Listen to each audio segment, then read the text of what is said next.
Hello students, कैसे हो आप सब। आई होप कि आप सब खैरियत से होंगे। तो डियर स्टूडेंट्स, आज के इस वीडियो लेक्चर में हम डिस्कस करने वाले हैं एक important topic, that is curl of a vector field.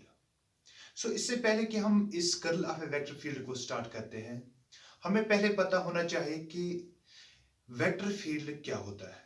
So let's first discuss this vector field a little bit, so we can easily understand the curl of a vector field.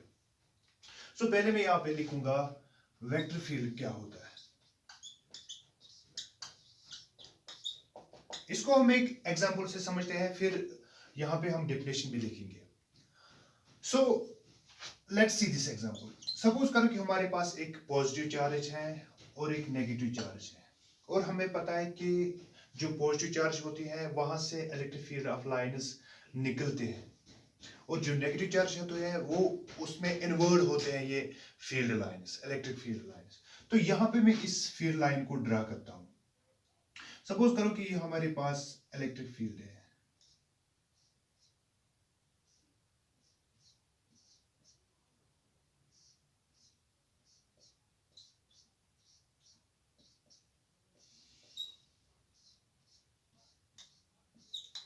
Alright, तो आप यहां पे देख सकते हो कि जो ये फील्ड लाइंस होती है, जब ये इस चार्ज से निकलते हैं तो उनकी डेंसिटी वहां पे ज्यादा होती है, और जब ये इस चार्ज में एंटर करते हैं, इस नेगेटिव चार्ज में, तो वहां पे भी इनकी डेंसिटी ज्यादा होती है। तो क्या होता है कि अगर आप यहां पे देखोगे कि जो इसका मैग्नीट्यूड है, अब यहां पे इसका जो इंटेंसिटी इस फील्ड लाइन की, इस फील्ड की ज्यादा है जहां से निकल रहा है, तो इसलिए मैंने इसको यहां पे शो किया एक बड़े एरो से।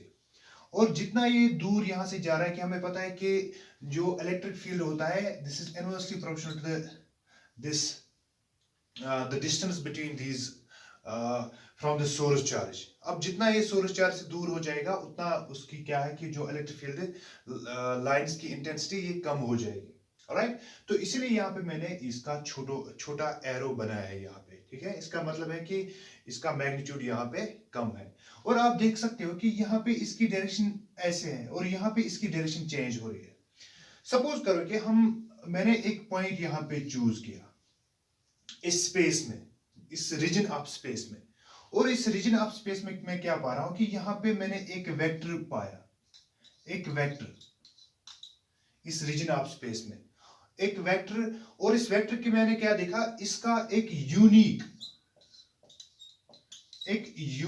मैग्नीट्यूड एंड डायरेक्शन है,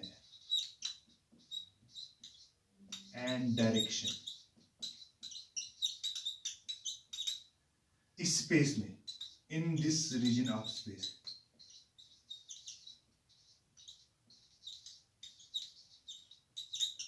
राइट, तो ये जो इस वेक्टर का इस रीजन में एक यूनिक इसका मैग्नीट्यूड और डायरेक्शन है, इसी को हम क्या कहते हैं कि ये जो है हमारे पास ये एक वेक्टर फील्ड है।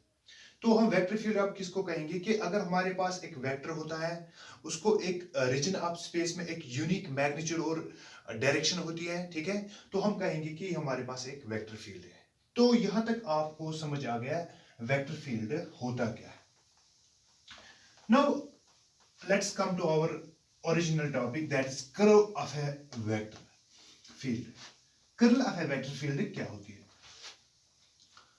So curl of a vector field की जब हम बात करते हैं,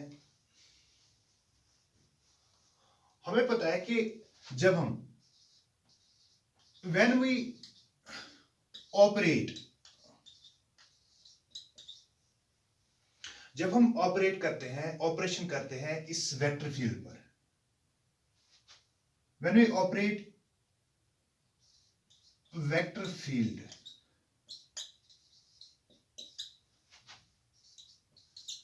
by del operator,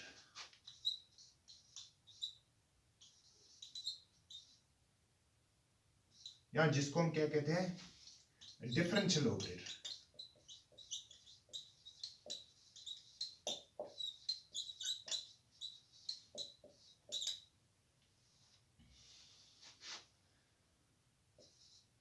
we call vectorally, right?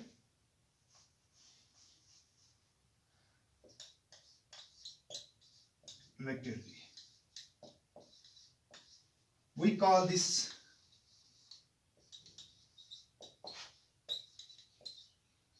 Curl of a vector.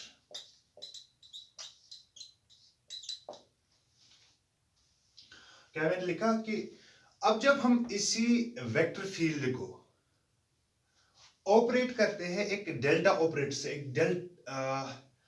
एक डिफरेंशियल ऑपरेटर से, ऑलराइट, वेक्टोरली, ऑलराइट, तो वहां पे जो हमें मिलता है उसको हम क्या कहते हैं, curl of a vector, alright. तो यहां पे मैं इसको मैथमेटिकली ऐसे लिख सकता हूं.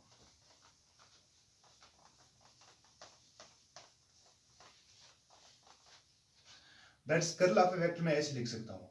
हमारे पास डेल ऑपरेटर, डिफरेंशियल ऑपरेटर जिसको हम क्या कहते हैं, डेल ऑपरेटर या लैप्लासियन ऑपरेटर, ये किसके बराबर होता है हमें पता है. ये differential operator dou by dou x along I, dou by dou y along j plus dou by dou z along k, right? This is our delta operator. जब हम इसी ऑपरेटर से ऑपरेट करते हैं किसको, हमारे इस वेक्टर फील्ड को, और जो ये वेक्टर फील्ड हमारे पास होता है इसको हम कैसे डिनोट करते हैं, this is our vector field, a vector, this is ax plus ay plus az.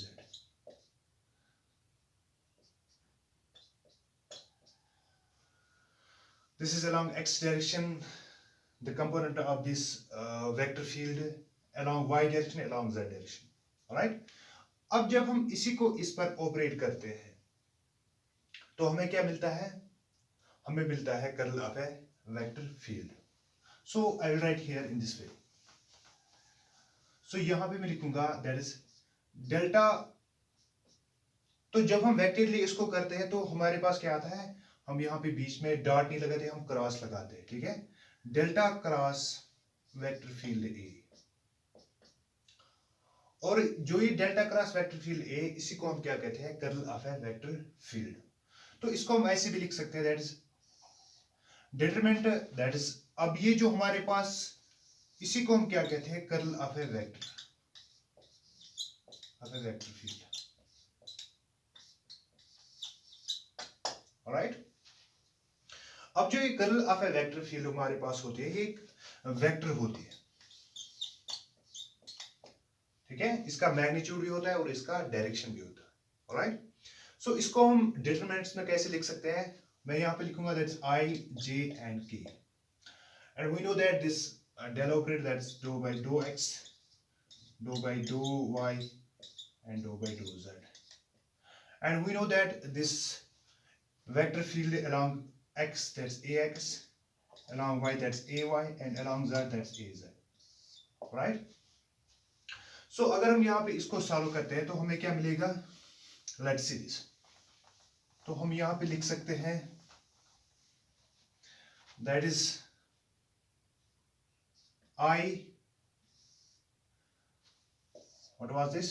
This I, j and k, dou by dou x, dou by dou y, dou by dou z, and this is what, that is ax, ay and az. So let's see this. तो यहाँ पे हम लिख सकते हैं I dou az divided by dou y, and this is minus dou ay divided by dou z. Also plus this j, and there is a minus between, so I will write this in this way, that is dou by dou x az minus dou ax divided by dou z. This is x here, right. Also plus times, that's k, that is this and this, dou by dou x ay minus dou ax divided by dou y, right. and this is around K. So this is the curl of a vector field. We can just do these steps, we can easily find out the curl of a vector field. हम ऐसे इस curl of a vector field को find कर सकते हैं. तो अगर हम curl of a vector field की बात करते हैं, तो curl of a vector field gives us the rotation. Curl of a vector field gives us the rotation of the vector field at that point. मैं यहां पे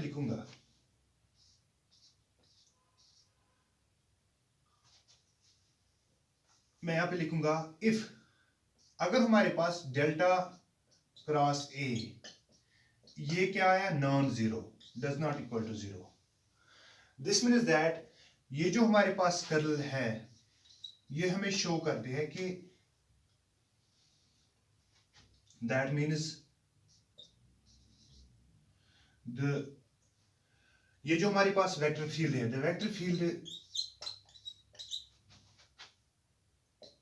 इन region of space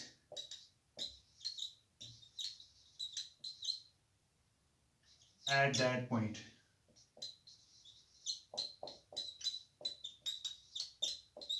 is rotating. अब इसका मतलब क्या है कि अगर हमारे पास डेल्टा क्रॉस ए किसके बराबर आया, does not equal to zero, इसका एक नॉन जीरो वैल्यू आ रहा है, ठीक है. तो इसका मतलब क्या है कि उस पर्टिकुलर पॉइंट पर, जिस पॉइंट पर हम इसको फाइंड कर रहे हैं, ठीक है, उस पॉइंट पर क्या है कि इसका एक रोटेशन है, इस वेक्टर क्वांटिटी की वहां पे ये हमें वहां पे शो कर रही है एक रोटेशन. और जब वहां पे ये एक रोटेशन शो कर रही है, दैट मींस, ऐसे में यहां पे आपको इसको दिखाता हूं, हमारे पास यही फील्ड लाइंस है. लेट्स से हम यहां पे इसको एग्जांपल लेते हैं एक वाटर फ्लो की. Let's say water is flowing in a river, alright. So वहां पे क्या होता है कि हमारे पास जो वहां पे वाटर फ्लो होता है, आप मानो कि ऐसे चल रहा है, तो वहां पे आपने देखा होगा कि जो वाटर फ्लो होता है, तो वहां पे किसी जगह पे क्या होता है कि वो जो वाटर वहां पे घूम के चल रहा होता है, किसी जगह पे फास्ट चल रहा होता है, किसी जगह पे स्लो चल रहा होता है, किसी जगह पे क्या होता है कि अपनी डायरेक्शन चेंज कर रहा होता है. और डायरेक्शन चेंज कर रहा होता है ऐसे कि वहां पे वो रोटेट कर रहा होता है. ऐसे में इसको शो करता हूं, राइट, उस एक्सिस में ऐसे आप मानो इसको,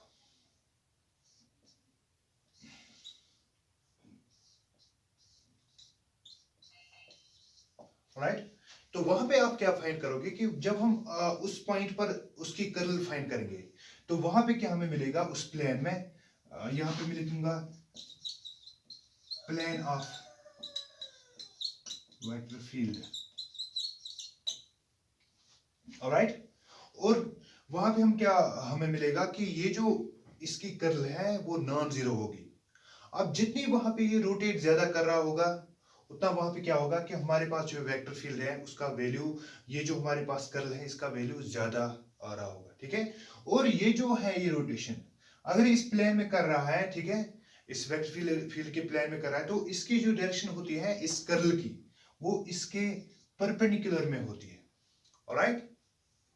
सो यहां तक हमने सीखा कि जो हमारे पास वेक्टर फील्ड होता है, जो हमारे पास कर्ल होता है, इस कर्ल से हम क्या फाइंड करते हैं, rotation of the vector field. कि अगर यहाँ पे इसका किसी जगह पे नॉन जीरो वैल्यू आ रहा है, तो वहां पे क्या कर रहा है शो कि उस पर्टिकुलर पॉइंट पर इन रीजन ऑफ स्पेस वो जो फील्ड है उसकी ये कुछ रोटेशन शो कर रहा है, ऑलराइट. वहां पे जो फील्ड लाइंस है ये रोटेशन शो कर रही है. सो इस वीडियो में हम फिलहाल यहाँ पर ही इसको खत्म करते हैं. तो आगे वाले इसमें जो नेक्स्ट लेक्चर होगा इसमें हम इसकी फिजिकल सिग्निफिकेंस भी देखेंगे. इसमें हम बहुत सारे इस पे न्यूमेरिकल्स भी करेंगे, तो कैसे हम इसको फाइंड करते हैं और कहाँ कहाँ पे ये जरूरत आता है. हम देखेंगे कि electric field, this curl in case of electric field, curl in case of vector field भी हम वहाँ पे डिस्कस करेंगे. तो आज के लिए इतना ही. Thank you so much.